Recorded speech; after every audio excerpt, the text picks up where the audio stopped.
I've always looked good. So my looks open doors for me. Yes, my looks open certain doors for me, obviously. But I'll be honest with you. The only thing looks can do for you is get you through the door.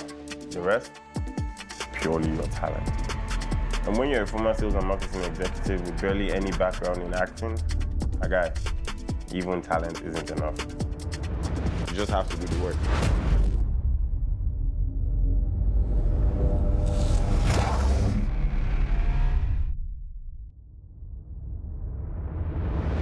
Swift Diaries, Scene 4, Take 2, Roll camera and action. Yes, I worked in sales and marketing for an e-commerce firm. And yes, for the extra bar, I also worked for my sister as a PA. I was supposed to play it safe. Stable job, good life. But I wanted more. So I quit my job and changed my story. I used to work as an assistant for my sister's best friend at the time. She had an eyewear line that she was running out of her apartment in Ikoyi. But my first paying official job, like in a company, was a sales and marketing executive for a company that was into e-commerce. You know, at the point in time, I thought I was going to be the next big thing in the marketing space because for some weird reason, I was very good with my mouth. At that time, I was a sales and marketing executive. Every time I get an audition, I would literally lie that I want to go and see a client or whatever, quickly go for the audition or whatever. And it was one of those days where I left the office to go for an audition for MTV Sugar that I landed the role of Toby. When I got the role for Sugar, I had to leave the office. So I told my boss at the time that, boss, there's this thing that I just want to take off my bucket list, which is acting. You know, I just want to. He's like, okay, cool. I'll give you 2 weeks or 3 weeks. I won't pay you, but I'll give you the time off. Go and fulfill your dreams and see what it is like and whatnot. So it wasn't like I was shuttling at the time. So I kind of just thought it was just going to be an acting job that I would go back to my normal work. But then I went back to my normal work as a celebrity, you know, and it was a bit weird because I'll go for sales and marketing pitches or go for like meetings and people in the meetings would say, oh, I watched you on Sugar, you know, and it started to dawn on me that, you know, maybe this life could actually be something that I could make a career of. I remember my boss saying, oh, have you satisfied yourself now? Like, are you sure you're ready to take Africa? And I was just looking at him like, oh, Benny. Oh, Benny, my days are numbered, you know, like I knew that like it wasn't going to be a thing that I was going to do for long. There's a lot of times that I was rejected, honestly. I feel like rejection is one of those things that also pushed me to become like who I am today. I'll tell you a funny story, right? So there was this very popular reality show that has made a lot of superstars in Nigeria, Africa in general. And I was so sure that that was what was going to be like my breakthrough in the industry. I got picked, we were narrowed down to 5 of us. We had to go do police reports and whatnot. At the time, it was in South Africa that they were filming it. You know, I was so sure that it was going to be me. Like, why not me? Like, I'm a bundle of, you know, whatever. And then they didn't pick me for that particular one. After I did all the stress and I was so sure I had given somebody my password to make sure they vote for me, to make sure they, you know, handle my social media. And I didn't get picked. And I was so sad. I remember when I got the call, because one of the things where you wait to get the call, and then you didn't get the call, and I saw the guy that they picked, and I was sad. And I remember crying. And then 2 weeks later was when MTV Sugar called me for, you know, that I had gotten the role. So I was, you know, imagine myself locked in the house when I could have been in, you know, MTV Sugar, which was kind of like my essence, like my core of what I was genuinely interested in. You know, that was one of those things that just reminded me that sometimes when things don't work out for you, it's okay.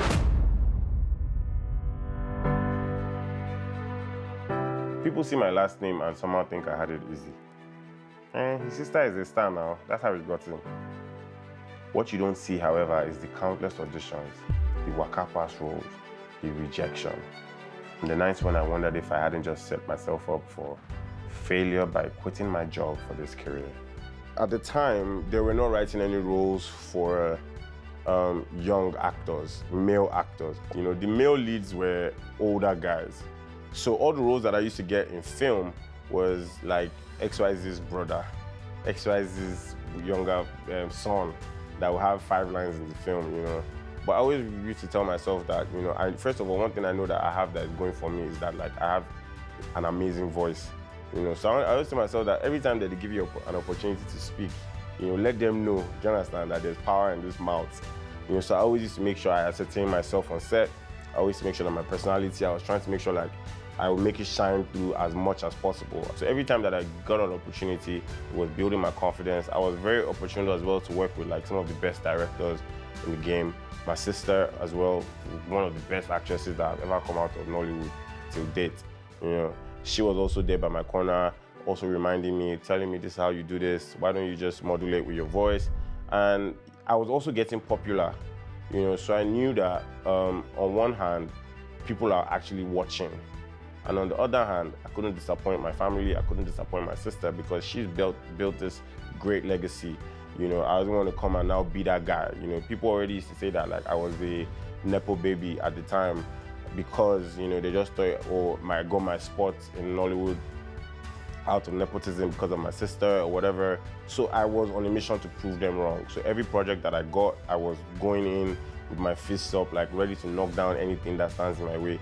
I was just waiting for someone to have the balls to kind of like give me that character that I can use to show that I can act. There were a few ones that kind of like didn't really get as much recognition. But then there was one that happened and I knew that, okay, I could feel it, that this was the one that was going to let them know that, you know, Timini is not the guy that you play with. And that was a movie called Elevator Break.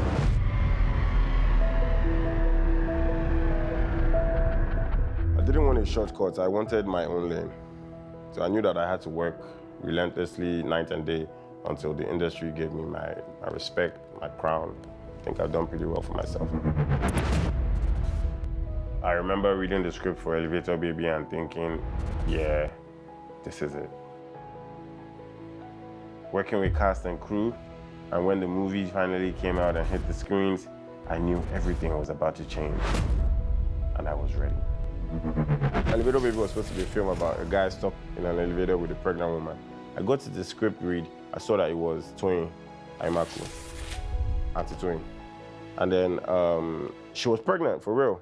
So I'm like, ooh, that's mad, like, you know, it's like dope, because it brings more depth to the story. And then we were reading, and remember that I thought that this was going to be my own time to shine, right?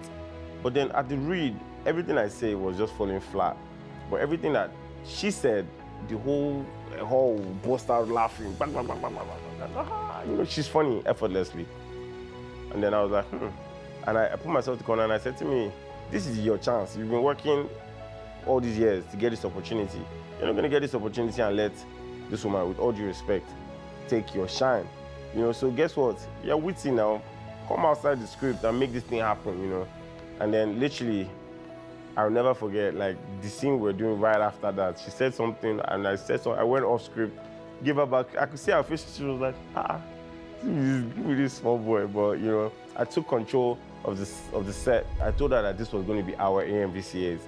You know, I said it, you know, and she ended up winning AMVCA for the best actress at the time, and I won AMVCA for this. So I manifested it even while we were in the elevator.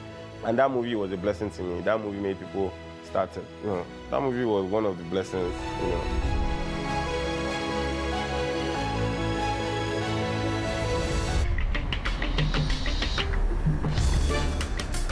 They said I should stay outside the booth, play it safe, but passion does not play by the rules.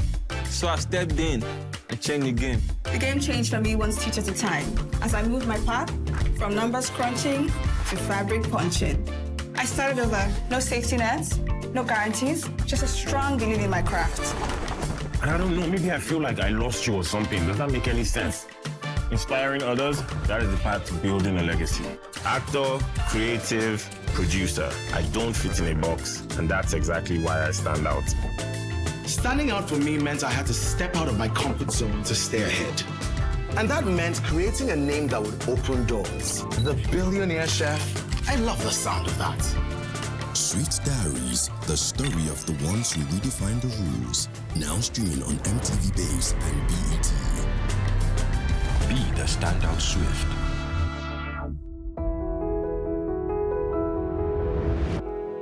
Yes, I'm the lover boy. Yes, I'm the spoiled lastborn, but I can become anyone and slip into any role. Lover boy today, without tomorrow. Versatility isn't just a skill. It is the reason why I stand out.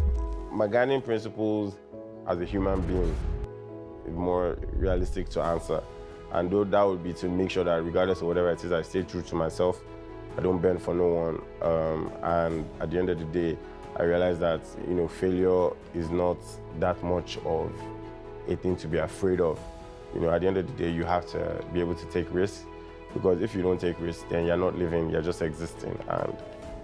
And what's the fun in that? So what I do is I read the script once. When I get the script, to decide if I want to do it or not. Closer to set, I read the script again.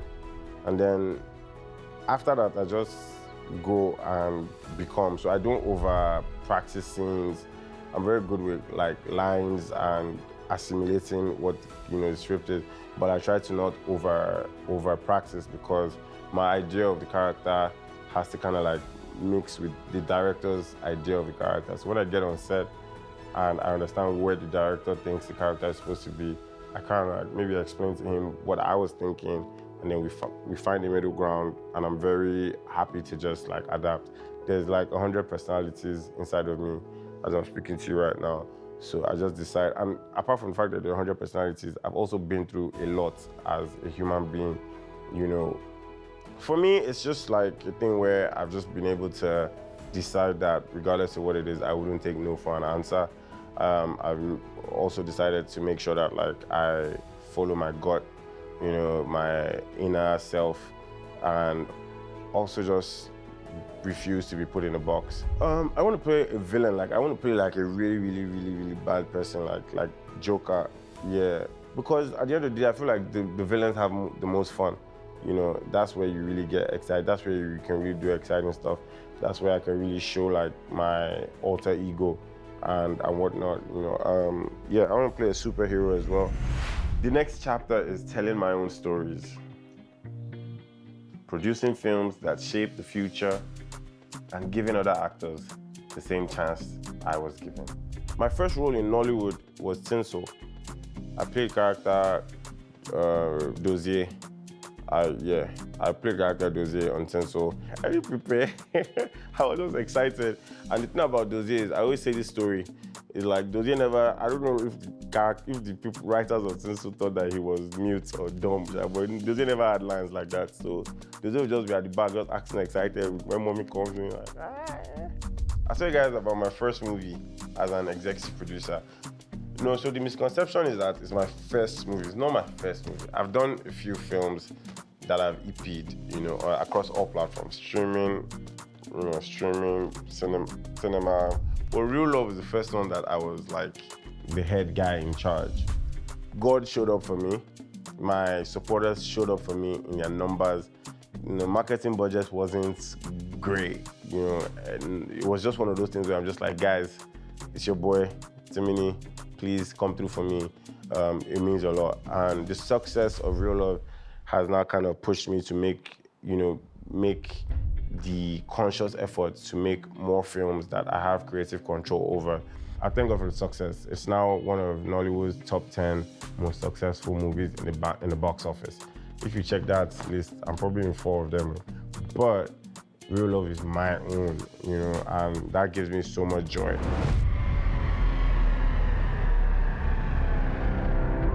Nollywood isn't done evolving, and neither am I.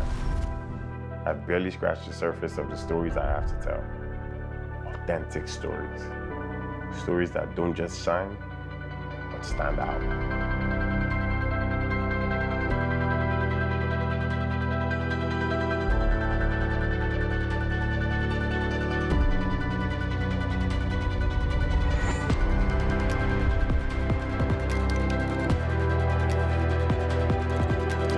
Swift Diaries, the story of the ones who redefine the rules. Be the standout Swift.